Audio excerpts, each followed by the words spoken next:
مدثر کا آغاز کر رہے ہیں۔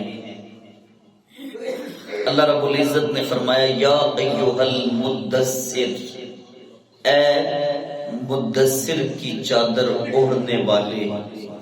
یہ میرے نبی کا کیا کمال انداز ہے، سرکار اپنے حجرے میں چادر اوڑھ کے آرام فرما ہیں، اور میرا رب اس چادر کے اوڑھنے کا ذکر اپنے کلام مقدس میں فرما رہا ہے۔ ہوا یہ سرکار غار حرا میں تھے، رات کے پچھلے پہر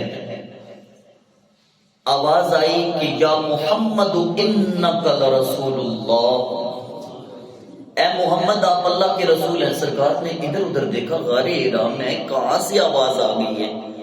جو آسمان کی طرف نگاہ اٹھا کے دیکھی تو آسمان اور زمین کے درمیان ایک فرشتہ معلق ہے، اور وہ مخاطب ہے میرے نبی سے، پہلی دفعہ ذکر کر رہا ہے سرکار کا۔ غار حرا میں سرکار پہلی مرتبہ فرشتے کی آواز سن رہے ہیں، تو ایک عجیب سا خوف سرکار کے ذہن میں، سرکار کے دل میں۔ سرکار وہ آواز سن کے واپس گھر تشریف لائے، اما خدیجۃ الکبریٰ رضی اللہ تعالی عنہا سے ساری بات کی، اور خود وہی کیفیت سوچ کے نہ چادر اوڑھ کے آپ آرام فرما ہوئے۔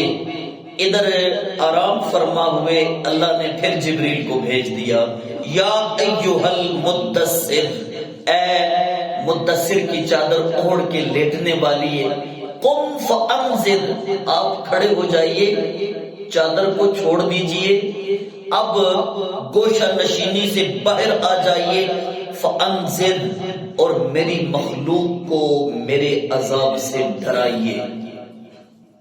اللہ رب العزت اپنے محبوب کو یہ حکم دے رہا ہے۔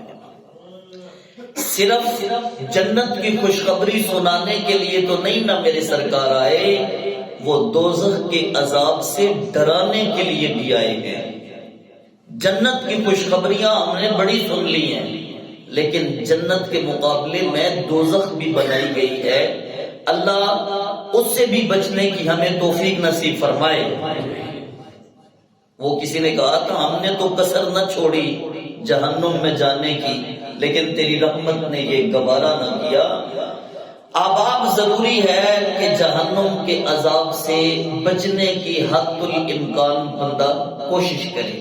اللہ فرماتا ہے وَلِرَبِّكَ وَرَبَّكَ فَكَبِّرْ، اور اپنے رب کا جو ذکر ہے وہ بلند کیجیے، اس کی بڑھائی بلند کیجیے۔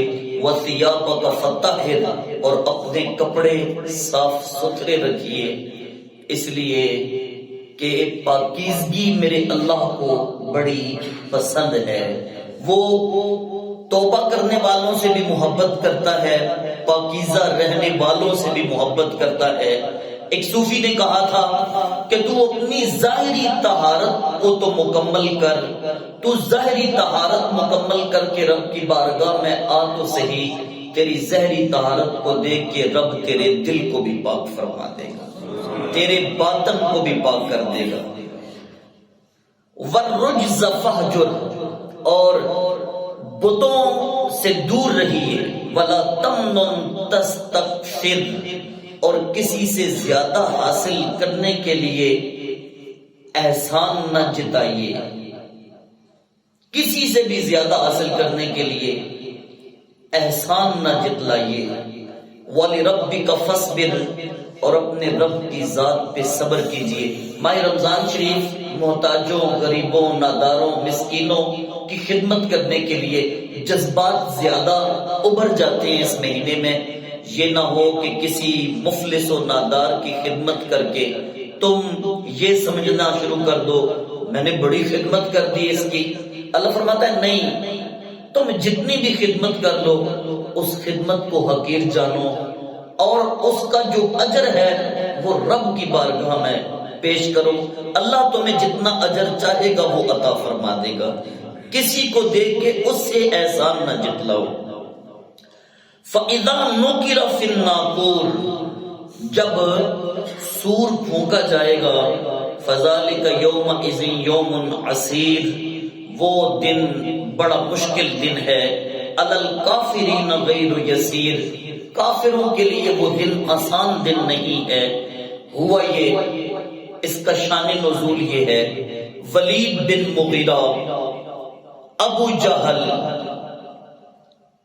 عتبہ اور شیبہ، یہ سارے مل کے مشورہ کر رہے ہیں، حج کا موسم آ گیا ہے، پوری دنیا سے لوگ آئیں گے، تو جس وقت عبداللہ کے بیٹے کی بات ہوگی، تم میں سے کوئی کہنا وہ مجنوں ہے، نعوذ باللہ، کوئی کہنا وہ کاہن ہے، کوئی کہنا جادوگر ہے، کوئی کہنا شاعر ہے، تو طرح طرح کی باتیں وہ کر رہے تھے نا۔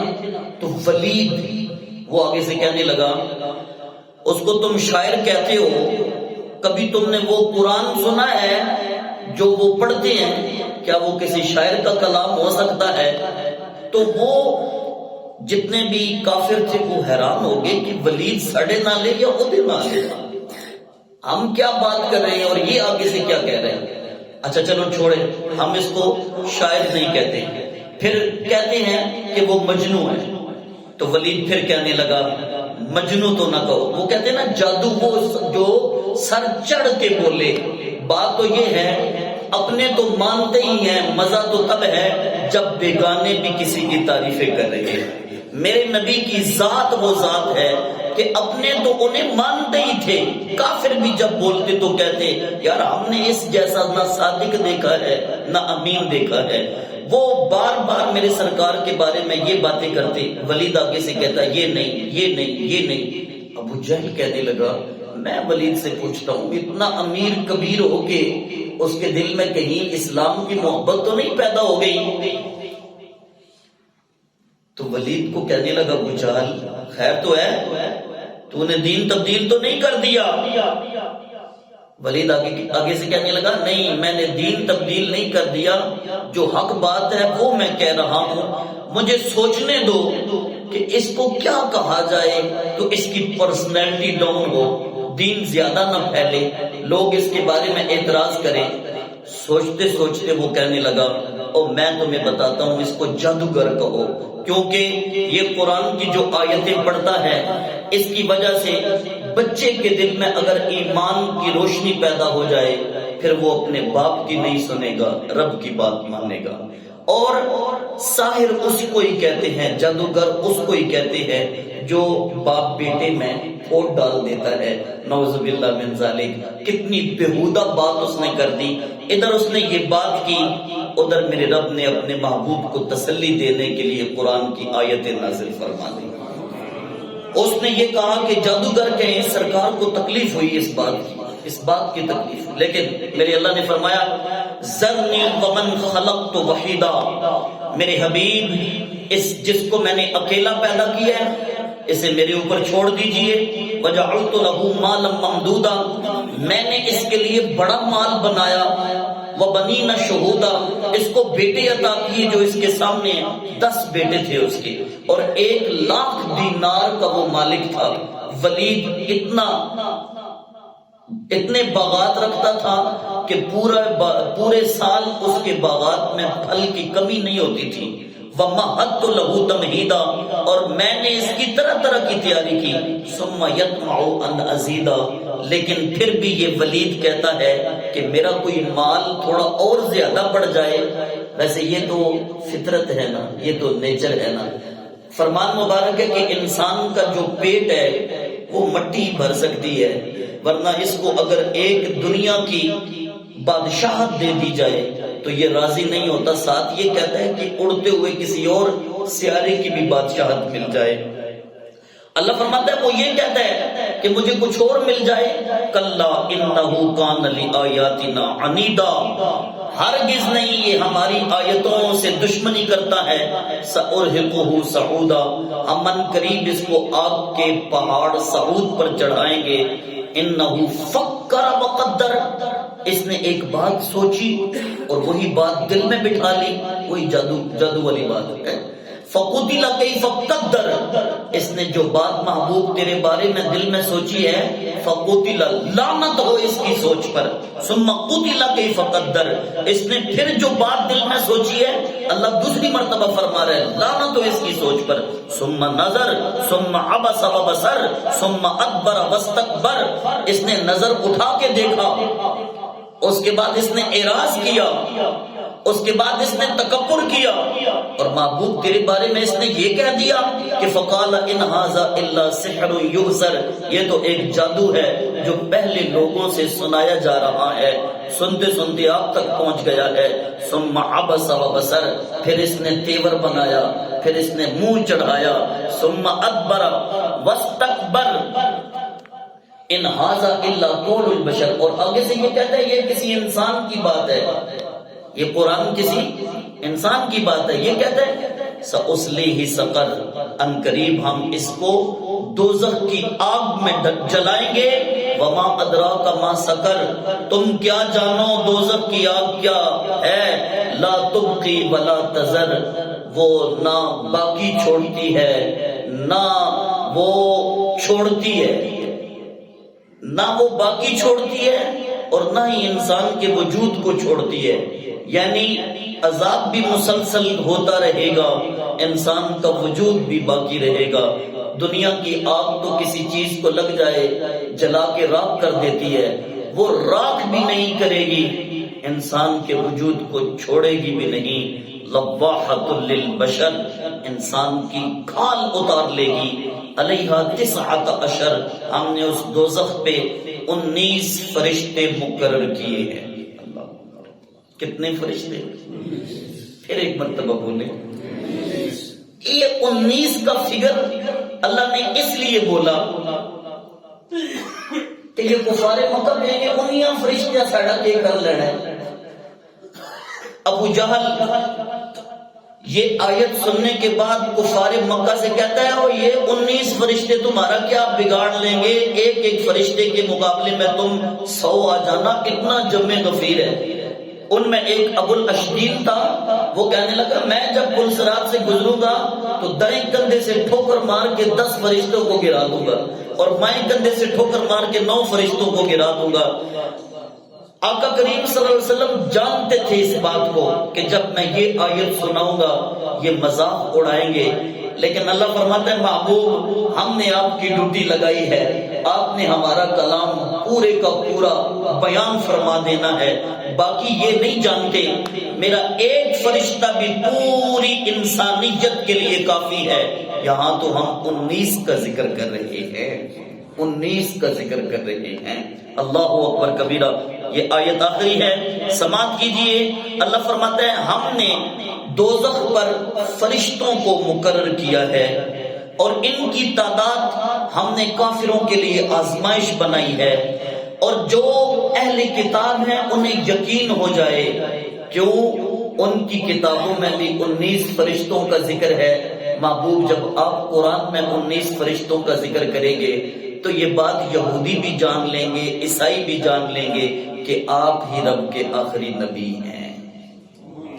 سمجھ رہی بات؟ آگے فرمایا تاکہ اہل کتاب کو اس بات کا پکا یقین ہو جائے اور ایمان والوں کا ایمان اور بڑھ جائے، اور اہل کتاب اور مومن اس میں کوئی شک نہ کریں، انہیں پکا یقین ہو جائے۔ لیکن جو منافق ہیں، جن کے دل میں منافقت کی بیماری ہے، اور جو کافر ہیں وہ کہیں ماذا اراد اللہ بہذا مسئلہ، اللہ کی اس بات بیان کرنے میں کون سی مشیت ہے، کیا اللہ نے ارادہ کیا ہے؟ اللہ فرماتا ہے محبوب وہ یہی کہیں گے یہ کیسی باتیں قرآن میں بیان کی جا رہی ہیں، لیکن کذالک یضل من یشاء ویہدی من یشاء، اللہ جس کو چاہے گمراہ کر دے، جس کو چاہے ہدایت عطا فرما دے۔ وما یعلم جنود ربک الا ہو، اور آپ اپنے رب کے لشکر کے بارے میں نہیں جانتے کہ اللہ کا لشکر کتنا بڑا ہے۔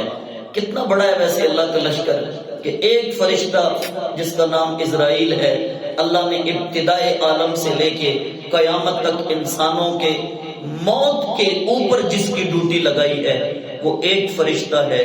جب وہ ایک فرشتہ سارے انسانوں کی موت کی ڈیوٹی کر سکتا ہے، جہنم میں تو 19 فرشتوں کی ڈیوٹی میرے اللہ نے لگائی. اچھا یہ تعداد ہماری سمجھ میں نہیں آ سکتی. اللہ فرماتا ہے وَمَا يَعْلَمُ جُنُودَ رَبِّكَ إِلَّا هُوَ، تم اپنے رب کے لشکر کو نہیں جان سکتے. ہاں وَمَا هِيَ إِلَّا ذِكْرَى لِلْبَشَرِ، یہ قرآن تم انسانوں کے لیے نصیحت ہم نے اتاری ہے. لیکن نصیحت کوئی حاصل کرتا ہے. اکثر تو لوگ اس قرآن سے اکتا جاتے ہیں اس لیے کہ یہ قرآن اہل ایمان کے ایمان کو روشن کرتا ہے، اور جن کے ایمان کمزور ہوں وہ اتنی مضبوط گفتگو شاید سمجھ نہ جائیں.